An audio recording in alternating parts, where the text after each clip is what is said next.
Hello, my beautiful lovelies. It's Erica here from PageantPrep. And today I want to talk about how to stop thinking about your pageant interview as a test.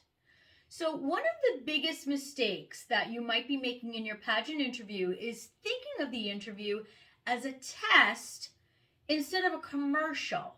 So, how do you know if you do that?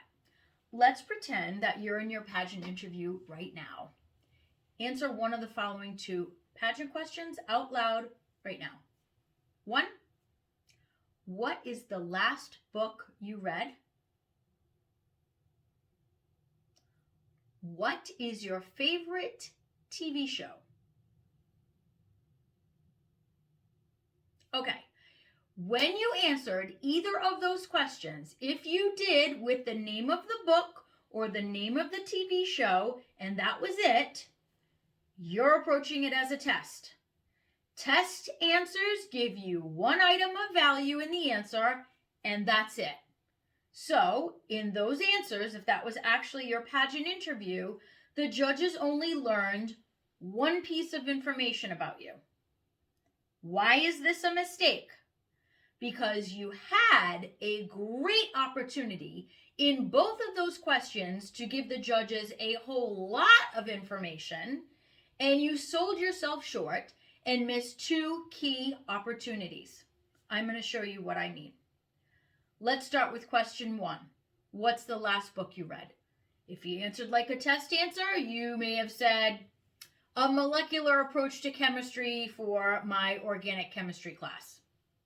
Okay, I learned one thing of information, the name of the book for your chemistry class.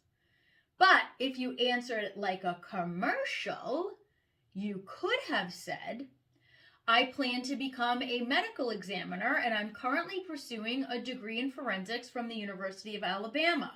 So the last book I read was a chemistry textbook where I learned about chemical composition of the body and ended up getting an A in the class. Let me give you the second example. The question was, what is your favorite TV show? Test answer, either the name of the show or I don't really watch much TV. So in either of those, I only learn one thing. I either learn the name of the show or that you don't really watch TV. If you approached it like a commercial, your answer could have said, I'm proud to say that after 2 years in the theater club, I was recently cast as the lead in the musical Sweeney Todd. Weekly rehearsals and my honors classes don't leave much time for TV, but when I do watch, it would be American Idol. In that answer, I learned 4 things about you. Do you see the difference? If you got both those questions and you treated them both like a test questions, the judges would have only learned in both those questions one thing in each, the book and the show. If you used our technique of treating it like a commercial, then the judges would have learned 4 things about you in the first answer and 4 things about you in the second answer, which means they would have learned 8 things about you in those 2 questions, and you still would have answered them. So much better. Bottom line, stop thinking about your interview as a test and more like a commercial about you.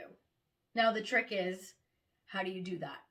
Well, rather than just answer it and then sit there, add some high value information about you to the answer. We call that using information from your bucket or your cheat sheet chart, which is in one of our videos, or we call it pivoting. So in order to learn more about how to do that, because we don't have enough time here, and what should be in your unique bucket of information different than anybody else, and that's what makes an amazing answer, head to the pageantprep.com website and watch Interview Essentials Part 1 and Interview Essentials Part 2, and we will take you step by step through that process. Well, my beautiful lovelies, I hope this was valuable on how to avoid the mistake of treating your interview like a test rather than a commercial. And I hope you follow us and like us for more tips or visit us on pageantprep.com. Stay beautiful.